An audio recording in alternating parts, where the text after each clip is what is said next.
ആലപ്പുഴ കുട്ടനാട്ടിൽ പാമ്പ് കടിയേറ്റ് വീട്ടമ്മ മരിച്ചിരിക്കുന്നു. വൈശ്യംഭാഗം സ്വദേശി ഇന്ദിരയാണ് മരിച്ചത്. അശ്വിൻ പാലാഴിയുണ്ട് ആലപ്പുഴയിൽ നിന്നും. അശ്വിൻ, എപ്പോഴാണ് ഈ വീട്ടമ്മയ്ക്ക് പാമ്പ് കടിയേറ്റത്? അവരെ ആശുപത്രിയിലേക്ക് സാധിച്ചിരുന്നു? എന്താണ് വിവരങ്ങൾ? അമൽ, ഇന്ന് വൈകുന്നേരം 5:30 വീടിന് സമീപത്തുള്ള ശുചിമുറിയിലേക്ക് പോകും വഴി അതിന് മുന്നിൽ വെച്ച് ഇന്ദിരയെ പാമ്പ് കടിക്കുന്നത്. ഉടൻ തന്നെ അവിടെ ഇന്ദിര ബഹളം വെച്ചു. തൊട്ടടുത്തുണ്ടായിരുന്ന നാട്ടുകാരും വീട്ടിലുണ്ടായിരുന്നവരും ഓടിയെത്തി വണ്ടാനം മെഡിക്കൽ കോളേജ് ആശുപത്രിയിലേക്ക് എത്തിച്ചു. മൂർഖൻ പാമ്പാണ് കടിച്ചത് എന്നുള്ളതാണ് ഈ പാമ്പിനെ കണ്ട നാട്ടുകാരടക്കം പറഞ്ഞത്. പക്ഷേ ആശുപത്രിയിൽ എത്തിയ സമയം അത് അല്പം വൈകിയിരുന്നു. ഇതോടുകൂടി ആന്റിവെനം നൽകിയെങ്കിൽ പോലും ഇന്ദിരയുടെ ജീവൻ നിലനിർത്താനായില്ല. ആശുപത്രിയിലെത്തി ചികിത്സയിലിരിക്കെ രാത്രി 9:00 ഇന്ദിര മരിക്കുന്നത്.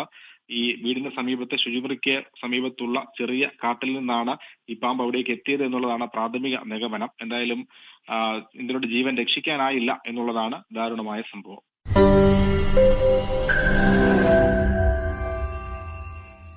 ലോകത്തെവിടെയായാലും ഏത് സമയത്തും 24 വാർത്തകളും ഓഗ്മെന്റഡ് റിയാലിറ്റി പാക്കേജുകളും എക്സ്പ്ലെയിനറുകളും വിശദമായി കാണാൻ ഞങ്ങളുടെ യൂട്യൂബ് ചാനൽ നിങ്ങൾക്ക് സബ്സ്ക്രൈബ് ചെയ്യാം.